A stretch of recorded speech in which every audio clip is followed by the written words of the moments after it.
I have now told the singular but veracious story of the Opera Ghost. As I declared on the first page of this work, it is no longer possible to deny that Eric really lived. There are today so many proofs of his existence within the reach of everybody that we can follow Eric's actions logically through the whole tragedy of the Chagny's. There is no need to repeat here how greatly the case excited the capital. The kidnapping of the artist, the death of the Comte de Chagny under such exceptional conditions, the disappearance of his brother, the drugging of the gas man at the opera, and of his two assistants. What tragedies, what passions, what crimes had surrounded the idol of Raoul and the sweet and charming Christine!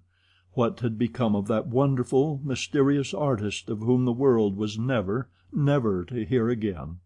She was represented as the victim of a rivalry between the two brothers, and nobody suspected what had really happened. Nobody understood that as Raoul and Christine had both disappeared, both had withdrawn far from the world to enjoy a happiness which they would not have cared to make public after the inexplicable death of Count Philippe. They took the train one day from the northern railway station of the world. Possibly I too shall take the train at that station one day, and go and seek around thy lakes, O Norway, O silent Scandinavia, for the perhaps still living traces of Raoul and Christine, and also of Mamma Valerius, who disappeared at the same time. Possibly some day I shall hear the lonely echoes of the north repeat the singing of her who knew the angel of music. Long after the case was pigeonholed by the unintelligent care of Monsieur le Juge d'Instruction 4, the newspapers made efforts at intervals to fathom the mystery. One evening paper alone, which knew all the gossip of the theater, said, "We recognize the touch of the opera ghost." And even that was written by way of irony. The Persian alone knew the whole truth and held the main proofs which came to him with the pious relics promised by the ghost. It fell to my lot to complete those proofs with the aid of the daroga himself. Day by day I kept him informed of the progress of my inquiries, and he directed them. He had not been to the opera for years and years, but he had preserved the most accurate recollection of the building, and there was no better guide than he possible to help me discover its most secret recesses. He also told me where to gather further information, whom to ask, and he sent me to call on Monsieur Poligny at a moment when the poor man was nearly drawing his last breath. I had no idea that he was so very ill, and I shall never forget the effect which my questions about the ghost produced upon him. He looked at me as if I were the devil, and answered only in a few incoherent sentences, which showed, however, and that was the main thing, the extent of the perturbation which O.G. in his time had brought into that already very restless life, for Monsieur Poligny was what people call a man of pleasure. When I came and told the Persian of the poor result of my visit to Monsieur Poligny, the daroga gave a faint smile and said, "Poligny never knew how far that extraordinary blackguard of an Eric humbugged him." The Persian, by the way, spoke of Eric sometimes as a demigod, and sometimes as the lowest of the low. Poligny was superstitious, and Eric knew it. Eric knew most things about the public and private affairs of the opera. When Monsieur Poligny heard a mysterious voice tell him in box 5 of the manner in which he used to spend his time and abuse his partner's confidence, he did not wait to hear any more. Thinking at first that it was a voice from heaven, he believed himself damned, and then when the voice began to ask for money, he saw that he was being victimized by a shrewd blackmailer to whom Debienne himself had fallen a prey. Both of them, already tired of management for various reasons, went away without trying to investigate further into the personality of that curious O.G. who had forced such a singular memorandum book upon them. They bequeathed the whole mystery to their successors, and heaved a sigh of relief when they were rid of a business that had puzzled them without amusing them in the least. Then I spoke of the two successors, and expressed my surprise that in his Memoirs of a Manager Monsieur Moncharmin should describe the Opera ghost's behavior at such length in the first part of the book, and hardly mention it at all in the second. In reply to this, the Persian, who knew the Memoirs as thoroughly as if he had written them himself, observed that I should find the explanation of the whole business if I would just recollect the few lines which Moncharmin devotes to the ghost in the second part aforesaid. I quote these lines, which are particularly interesting because they describe the very simple manner in which the famous incident of the 20,000 francs was closed. As for O.G., some of whose curious tricks I have related in the first part of my Memoirs, I will only say that he redeemed by one spontaneous fine action all the worry which he had caused my dear friend and partner, and, I am bound to say, myself. He felt, no doubt, that there are limits to a joke, especially when it is so expensive, and when the commissary of police has been informed, for at the moment when we had made an appointment in our office with Monsieur Mifroid to tell him the whole story, a few days after the disappearance of Christine Daae, we found on Richard's table a large envelope inscribed in red ink, with O.G.'s compliments. It contained the large sum of money which he had succeeded in playfully extracting, for the time being, from the treasury. Richard was at once of the opinion that we must be content with that and drop the business. I agreed with Richard. All's well that ends well. What do you say, O.G.? Of course Moncharmin, especially after the money had been restored, continued to believe that he had, for a short while, been the butt of Richard's sense of humor, whereas Richard, on his side, was convinced that Moncharmin had amused himself by inventing the whole affair of the Opera ghost in order to revenge himself for a few jokes.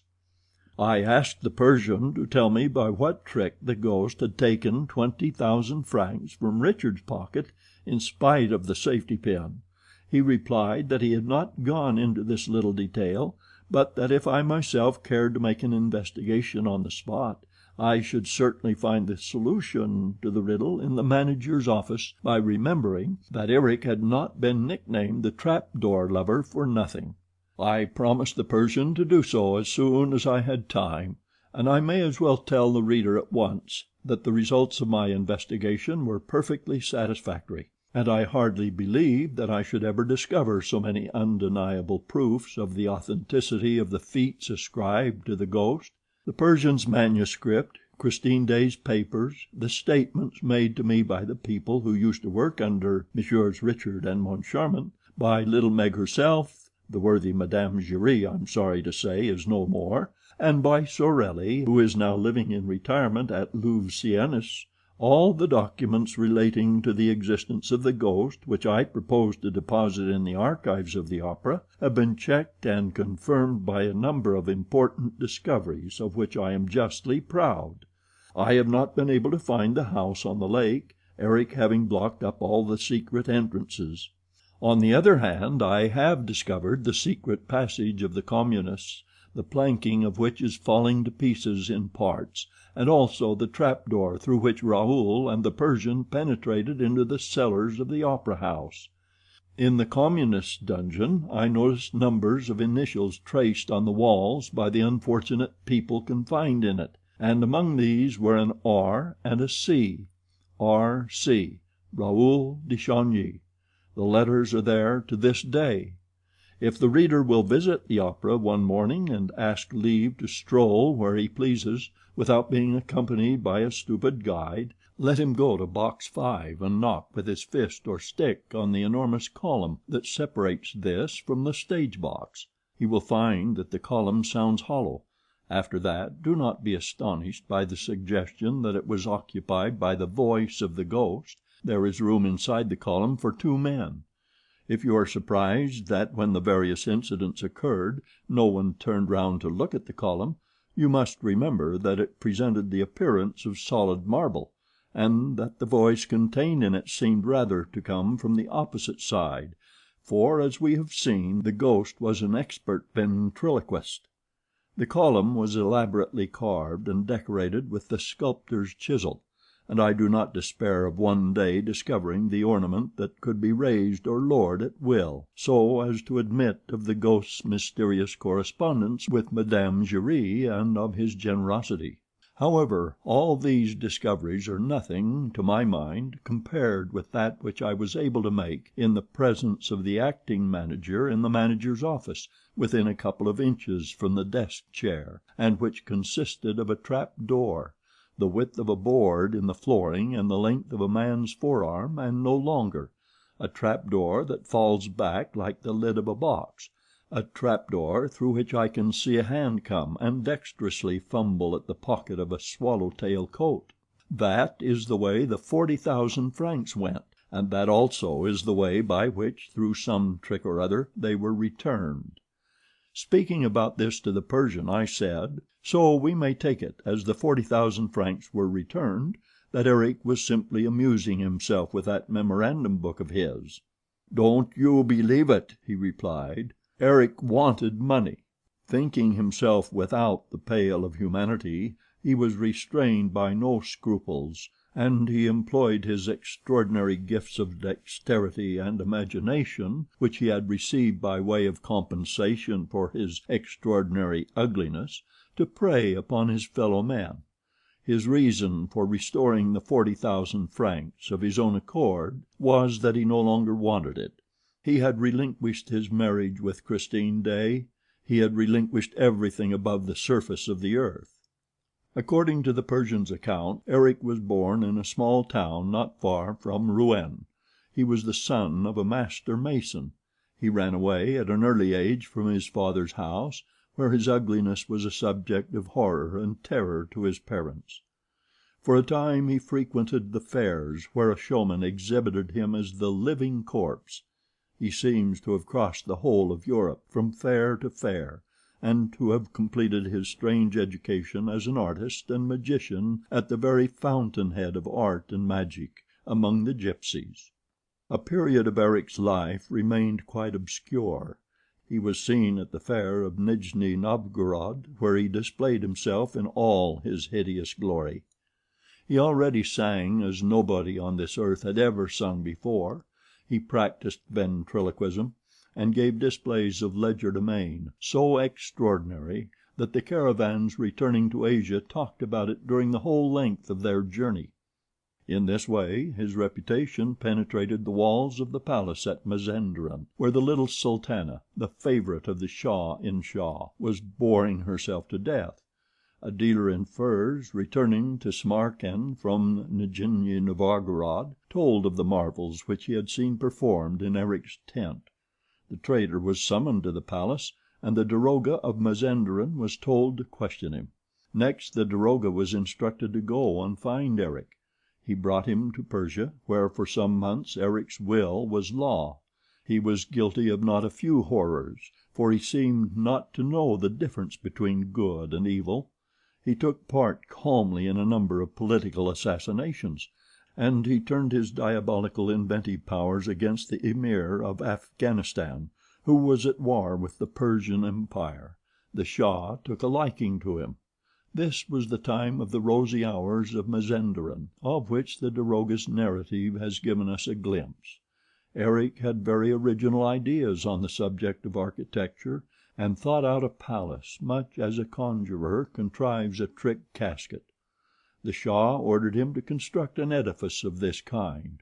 Eric did so, and the building appears to have been so ingenious that his Majesty was able to move about in it unseen and to disappear without a possibility of the trick's being discovered. When the Shah found himself the possessor of this gem, he ordered Eric's yellow eyes to be put out.